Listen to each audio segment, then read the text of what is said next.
అది ఒక ఆకలితో ఉన్న కుక్క. గ్రామ వీధిలో నడుస్తూ ఉండగా హఠాత్తుగా ఒక పెద్ద మాంసముక్క దొరికింది. అది చాలా సంతోషంగా నోట్లో పెట్టుకుని ఎవరూ చూడకుండా బాగా తినడానికి సురక్షితమైన చోటు వెతుకుంటూ నడిచింది. దారిలో ఒక చిన్న వారె, బావి లేదా కాలవ మీద చిన్న వంతెన్న వచ్చింది.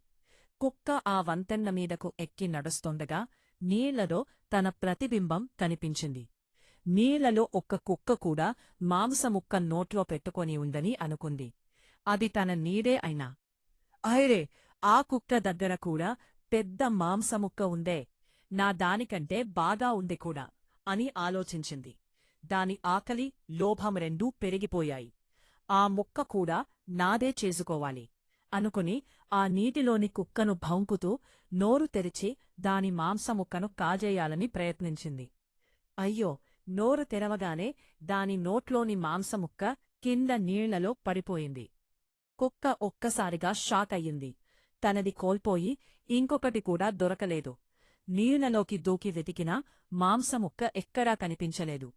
చివరికి ఆకలితో, బాధతో నీతి, లోభం వల్ల అంతా కోల్పోతాం.